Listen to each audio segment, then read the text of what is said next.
I got the cylinder head off, and as you can see, let me grab a light here. And as you can see, at the bottom here, underneath the cylinder head, you can see that there are 4 valves dedicated to each cylinder. And these ones are actually open, those two. This is the intake side. So this side is where the air and fuel mixture comes into the motor.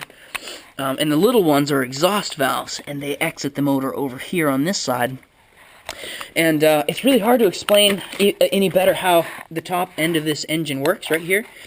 And once I take that apart, I'll be able to show you a little better. But basically, of course, like I said, the crankshaft turns this cam gear with a belt, and it's responsible for opening these valves and closing them at the right times.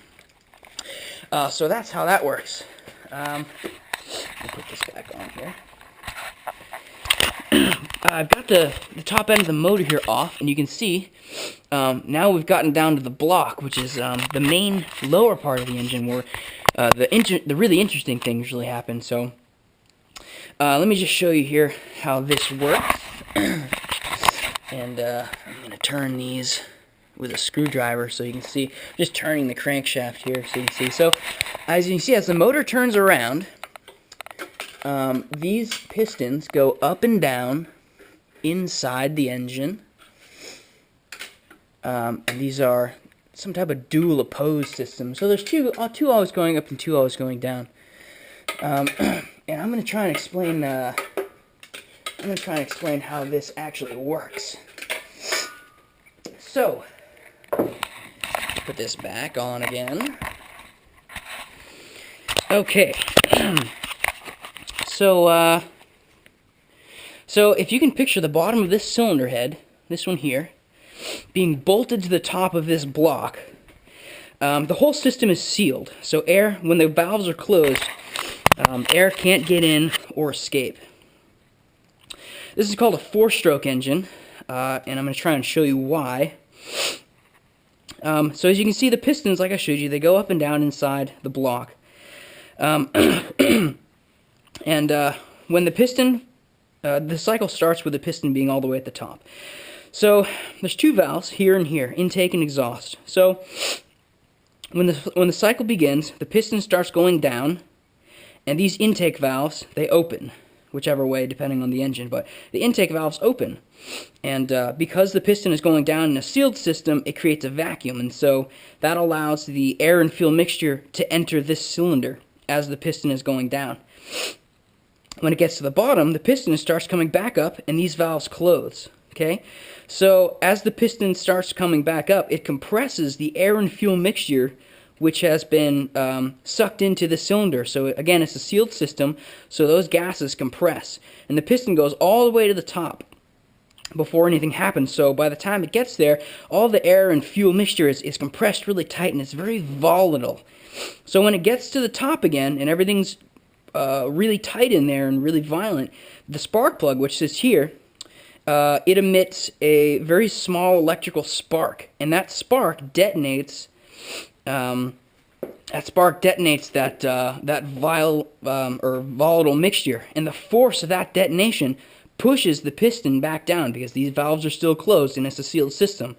So the pressure has to go somewhere, and it forces the piston back down, and that's how the engine creates power inside of itself. And once I get further into the block, I can show you how it harnesses that power. It's all very interesting. But so at the bottom of that stroke, the piston starts to come back up again, and these exhaust valves open.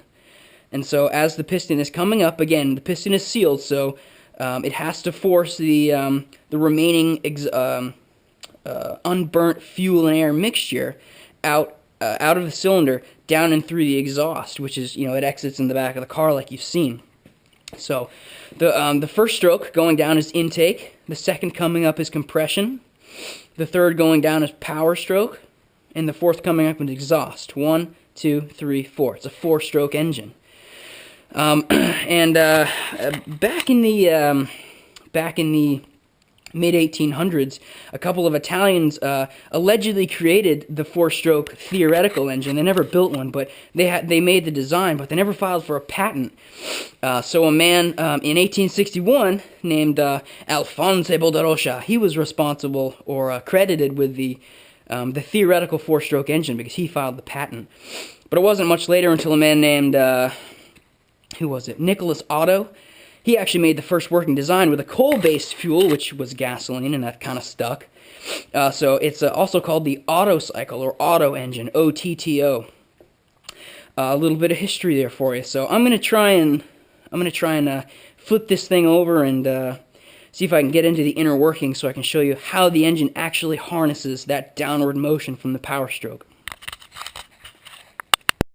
I wanted to show you this too, because this applies to you directly these days.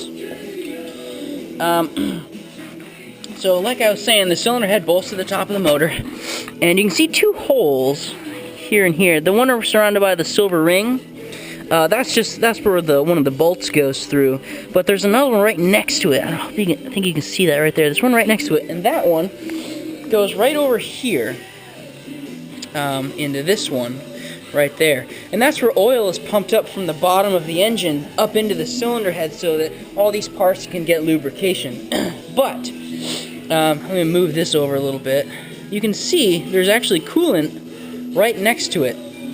That's called a water jacket, where the coolant goes around the cylinders. It helps to remove a lot of the heat that builds up in the engine from the combustion, from the detonation of the fuel and air inside the motor. So the coolant is, of course, circulated out of here up into the radiator so that the air passing through it while you're driving helps cool it down, and then it gets pumped back into here, and then it collects more heat and goes back to the radiator. But what I wanted to show you was, you can see that there's very little space right here and here to separate the passageway for the coolant and where the oil goes. So this right here is the head gasket. That's the head gasket. So, and it sits like this on the motor, and it serves to separate the oil from the coolant. If it's not installed correctly, then the coolant or the oil can actually jump ship into the other passageway and mix in with the wrong reservoir, and that's bad, because if coolant gets into the oil,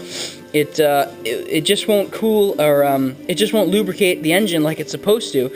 And of course, if the oil gets into the coolant, it can't cool the engine like it's supposed to. So that's what you guys are dealing with right now. It's probably a little spot like this that had some dirt in it when they installed it, and the whole thing was just worthless. So that's what they have to do again on your Jeep.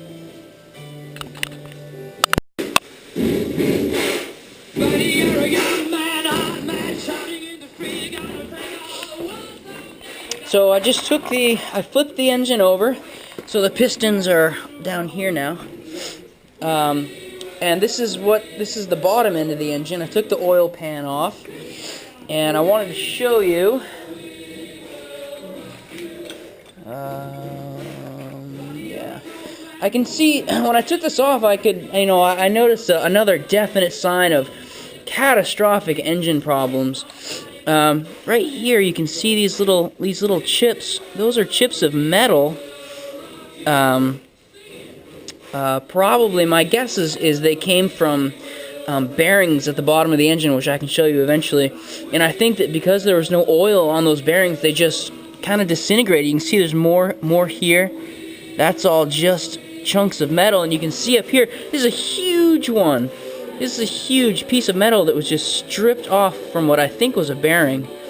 And there's a little filter down here, which is supposed to catch the big pieces, and it's just full. You can see it at the bottom, just full of big pieces of metal.